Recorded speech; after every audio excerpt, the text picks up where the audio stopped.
Aš šypsau šiuo metu, nes nuostabus vaizdas. Iššūkis 23. Bėgti ar važiuoti. Ir šiandien mes važiuojam 20 km. Šiandien manęs laukia labai įtempta diena, nes po darbo su savo tinklinio komanda šiandien turėsime pusfinalio rungtynės. Tai nelabai turėsiu laiko kada sportuoti. Tai sumašiau, kad reikia lipti ant dviračio prieš pamokas ir padaryti apšilimą. Bandysiu per daug nepavargti, kad turėčiau dar jėgų mokiniams parodyti kelis pratimus.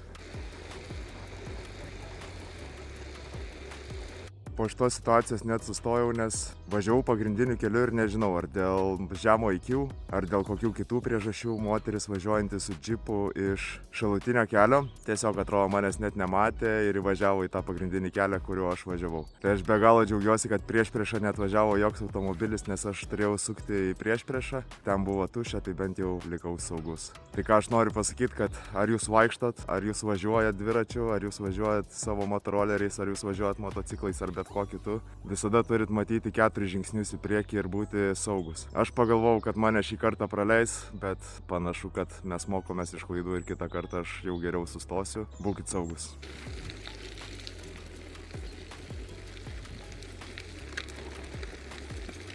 O dabar lipam ant dviračio ir grįžtam prie linksmesnių istorijų.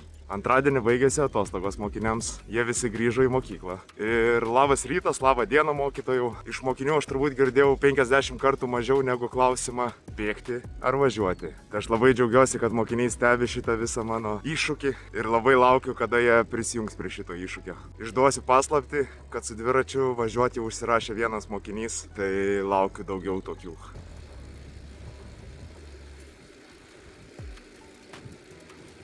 Jeigu nematot, aš šypsau šiuo metu, nes nuostabus vaizdas.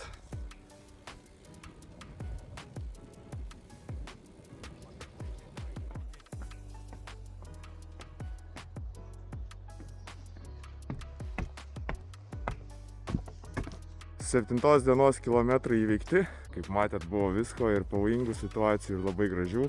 Džiaugiuosi, kad įveikiau tos 20 km. Tikiuosi džiaugsiu šiandien ir po pamokų, ir po tinklinio rungtynių. O dėl to, kaip stebi mokiniai mano video, aš jums turiu naujieną.